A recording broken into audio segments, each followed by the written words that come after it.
Dear students and parents, ఈరోజు papers ఎలా ఉన్నాయో ఇప్పుడు డిస్కస్ చేద్దాము. సో జేఈ మెయిన్స్ ఏప్రిల్ 6 రోజున పేపర్స్ ఎలా ఉన్నాయి ఏంటి అనేది ఇవాళ డిస్కస్ చేయబోతున్నాము. ఈరోజు అయిపోయిన తర్వాత మనకి ఇంకా ఒక డే మాత్రమే ఉంది. అది కూడా మనకి ఏప్రిల్ 8తో దాదాపు జేఈ మెయిన్స్ యొక్క ఇది అయితే ఉందో సెషన్ 2 అనేది కంప్లీట్ అయిపోతుంది అనమాట. దాని తర్వాత అడ్వాన్స్. కాబట్టి ఈరోజు పేపర్స్ ఎలా ఉన్నాయి, అదేవిధంగా స్టూడెంట్స్ ఫీడ్బ్యాక్ ఏంటి, అండ్ మీరు పెట్టినటువంటి ఆన్సర్స్కి మీకు వచ్చే మార్క్స్కి ఎంత పర్సంటేజ్ వచ్చే అవకాశం ఉంది ఏంటి అనేది వీడియోలో డిస్కస్ చేయబోతున్నాను. సో వీడియోని పూర్తిగా చూసినట్లయితే మీ ఏ షిఫ్ట్లో మీకు ఎన్ని మార్క్స్ వస్తున్నాయి, ఎంత పర్సెంటేజ్ వచ్చే అవకాశం ఉంది అనేది మీకు అర్థమవుతుంది అనమాట. ఫస్ట్ టైం కనుక మన ఛానల్ చూస్తున్నట్లయితే ఇప్పటివరకు మన ఛానల్ సబ్స్క్రైబ్ చేయనట్లయితే ఛానల్ సబ్స్క్రైబ్ చేసుకోండి. ఈ వీడియో మీకు ఏమాత్రం నచ్చినా మీకు ఒక లైక్ ఇచ్చి మన ఛానల్ని హైప్ అయితే ఇవ్వండి అనమాట. అదేవిధంగా మీరు ఎగ్జామ్ రాసినట్లయితే పేపర్ ఎలా ఉందో మీరు కూడా కింద కామెంట్ చేయండి. మీకు ఎన్ని మార్క్స్ వస్తున్నాయి అనేది కూడా కింద కామెంట్ చేయండి. అండ్ మీ యొక్క ఒపీనియన్ కూడా కామెంట్ రూపంలో తెలపండి అనమాట. దానికంటే ముందు స్టూడెంట్స్, ఈ మంత్లో మీరు ఎవరైనా ఏదైనా ఎగ్జామ్ రాద్దాం అనుకుంటున్నట్లయితే న్యూ ఏజ్ కాలేజ్ ఆల్టా గురించి మీకు చెప్పాను అనమాట. వీళ్ళ యొక్క ఎగ్జామ్ వచ్చేసి మనకి ఏప్రిల్ 12 ఉంది. అప్లై చేసుకోవడానికి లాస్ట్ డేట్ వచ్చేసి ఏప్రిల్ 11 అనమాట. సో ఇది వచ్చేసి మనకి ఇంట్లో కూర్చొని మీరు ఎగ్జామ్ రాయొచ్చు. ఆల్టా స్కూల్ ఆఫ్ టెక్నాలజీ మనకి వీళ్ళ క్యాంపస్ వచ్చేసి మనకి బెంగళూరులో ఉంది. బెంగళూరుతో పాటు మనకి పూణే, అర్థమైందా, పూణే, ఇండోర్, సోనిపత్, జైపూర్లో ఉందన్నమాట. వీళ్ళు వచ్చేసి మనకి computer science and AI course offer చేస్తారు. ఇక్కడ బీటెక్ చదవాలంటే 10 lakhs to 14 lakhs అవుతుంది అనమాట. కొంచెం హైయెస్ట్ కాస్ట్ వచ్చేసి ఈ పూణేలో ఉన్నటువంటి డివై పాటిల్ యూనివర్సిటీ అవుతుంది. ఇది ఒక న్యూ ఏజ్ కాలేజ్. ఎవరైతే కంప్యూటర్ సైన్స్ అండ్ ఏఐ చదవాలనుకున్నట్లయితే ఈ యొక్క కాలేజ్ కూడా మీరు ఆలోచించవచ్చు. దానికి సంబంధించిన లింక్ కింద డిస్క్రిప్షన్ ఉంది, చూసుకోండి. ఇక మనం ఆలస్యం చేయకుండా వీళ్ళకి వెళ్ళినట్లయితే ఈరోజు వచ్చినటువంటి పేపర్ అయితే ఉందో ఏప్రిల్ సెషన్లో అంటే ఏప్రిల్ 6 వరకు జరిగినటువంటి పేపర్స్ అన్నిట్లలో కూడా ఇది కొంత టఫ్ పేపర్ అని చెప్పేసి స్టూడెంట్స్, ఫ్యాకల్టీ ఇచ్చేటువంటి ఫీడ్బ్యాక్ అనమాట. ఒకవేళ మీరు మార్నింగ్ రాసినట్లయితే మీ ఫీడ్బ్యాక్ కూడా ఇవ్వండి. ఇక్కడ కొంత ముఖ్యంగా ఫిజిక్స్ అండ్ కెమిస్ట్రీ, ఫిజిక్స్ అయితే వెరీ లెందీ అని చెప్పేసి పెద్ద పెద్ద క్వశ్చన్స్ ఇచ్చారని చెప్పేసి చెప్పారు. ఇది కూడా మనకి ఎక్కువ టైం తీసుకుంటుంది కెమిస్ట్రీ అని చెప్పారన్నమాట. ఇది కూడా లెందీ వెళ్ళింది. ఈ రెండు లెందీ వెళ్ళటం వల్ల మ్యాథ్స్కి చాలామందికి మాకు టైం కుదరట్లేదు అని చెప్పారు. సో టైం చాలామంది కూడా maximum number of students 10 to 12 questions మాత్రమే మ్యాథ్స్లో మేము చేయగలిగామని చెప్పారనమాట. సో అది నిజమైనట్లయితే కింద మీరు రాసినట్లయితే మీరు చెప్పండి ఈ ఫీడ్బ్యాక్ కరెక్టా కాదా అనేది. ఇది మార్నింగ్ జరిగినటువంటి ఎగ్జామ్ యొక్క ఫీడ్బ్యాక్. ఓవరాల్గా పేపర్ వచ్చేసి ఇప్పటివరకు జరిగినటువంటి అన్ని షిఫ్ట్ల కంటే టఫెస్ట్ షిఫ్ట్ అంటున్నారు. సో మోడరేట్ టు టఫ్ వెళ్ళింది అనమాట. ఇదే టఫ్ అనమాట ఈ సెషన్ ఇప్పటి వరకు. 8th ఎలా ఉంటుందో ఆ రోజు చూద్దాం. అయితే ఇక్కడ మీరు రాసినటువంటి ఎగ్జామ్లో మార్క్స్ ఫస్ట్ పర్సంటేజ్ కనుక తీసుకున్నట్లయితే టాప్లో అయితే మనకి పెద్ద చేంజెస్ అనేవి ఉండవు.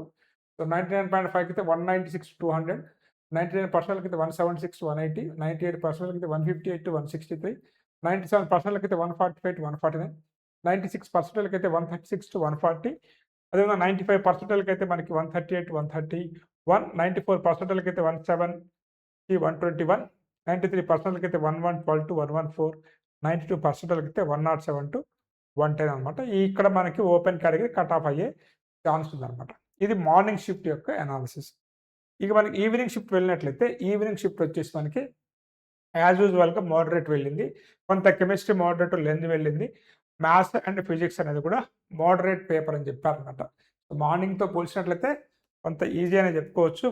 కొంచెం మోడరేట్ టఫ్ వెళ్ళింది. ఇక్కడ కనుక మనం మార్క్స్ తీసుకున్నట్లయితే కొంత 235 to 245, 215 to 220, 99.5 అయితే ఇక్కడ మనకి 196 to 200, 99% అయితే 173 to 180, 98% అయితే 158 to 163, 97 అయితే 145 to 149, 96 అయితే ఇక్కడ 136 to 140. అదేవిధంగా మీకు ఇక్కడ 95% అయితే 128 to 131, 94 అయితే 115 to 121, 93% అయితే 110 to 114, 92% అయితే 108 to 110, 90% అయితే 102 to 106 అనమాట. అయితే కొంత మార్క్స్ అనేది నేను ఒక +or-2 ఎక్కువ వేసాను అనమాట. ఎందుకంటే స్టూడెంట్స్ మరి కొంతమందికి తక్కువ వచ్చినా కానీ వచ్చే ఛాన్సెస్ ఉన్నాయి. ముందు చూపుగా కొంత మనం +or-2 to 4 మార్క్స్ వేస్తాం కాబట్టి మీరు మరీ వీటిని చూసి కంగారు పడకండి. ఇది వచ్చేసి ఒక ప్రాథమిక అంచనా అనమాట. పేపర్ ఎలా ఉంది అండ్ ఐఐటి ఫ్యాకల్టీ ఫీడ్బ్యాక్, అదేవిధంగా స్టూడెంట్స్ ఫీడ్బ్యాక్. నేను ఎందుకు లేట్గా వీడియో అప్లోడ్ చేస్తా అంటే కొంత maximum number of people feedback తీసుకుంటే బాగుంటుంది కాబట్టి అందుకని కొంత వీడియో అనేది లేట్గా చేస్తాను. ఇంకోటి ఏంటంటే ఎగ్జామ్ సెంటర్లో అక్కడ ఉంటాను, అన్ని కంప్లీట్ అయిన తర్వాత ఇక్కడ రావాల్సి ఉంటుంది కాబట్టి కొంత లేట్గా అనేది అప్లోడ్ చేస్తాను. రెండింటి యొక్క ఫీడ్బ్యాక్ తీసుకొని అప్లోడ్ చేస్తాను. రాగానే వచ్చి ఈ వీడియో చేసి మీకు అప్లోడ్ చేస్తాను అనమాట. ఇది స్టూడెంట్స్ ఇంకొక రోజు మాత్రం ఉంది. ఆ ఒక్కరోజు ఎవరైతే రాస్తున్నారో మీ ఫ్రెండ్స్ ఆల్రెడీ రాసారు కదా! మీకంటూ ఒక అవగాహన వచ్చుంటది. దాని పరంగా మీరు రాయండి. దాని తర్వాత అడ్వాన్స్ ప్రయారిటీ ఇయ్యండి. కొంత ఎవరైతే టాపర్స్ ఉన్నారో బిట్‌సాట్‌కా, అడ్వాన్స్డ్‌గా లేకపోతే వేరే అదర్ యూనివర్సిటీస్‌కా అనేది చూసుకోండి. కొంత పర్సెంటేజ్ తక్కువున్న వాళ్ళు మాత్రం అదర్ యూనివర్సిటీస్ యొక్క ఎగ్జామ్స్, అదేవిధంగా ఇంకా ఏమన్నా డీమ్డ్ యూనివర్సిటీస్ ఉన్నట్లయితే వాటి మీద కూడా కాన్సంట్రేట్ చేయండి. ఎందుకంటే ఈ ఇయర్ చాలా కాంపిటీషన్ హెవీగా ఉండబోతుంది కాబట్టి.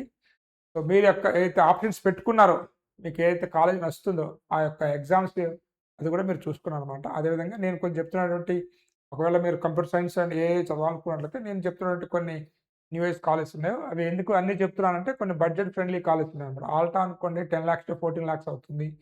కొంత వేరే కాలేజ్ అయితే మీకు 25,00,000 వరకు అవుతదనమాట. బట్ అటువంటి కాలేజెస్ చదువుకోవాలనుకుంటున్న వాళ్ళ కోసమే డిఫరెంట్ కాలేజెస్ గురించి చెప్తాననమాట. బట్ మీకు నచ్చిన కాలేజీ మీరు వెళ్లి స్వయంగా చూసి, దాని గురించి ఎంక్వైరీ తెలుసుకొని మీరు జాయిన్ కండి.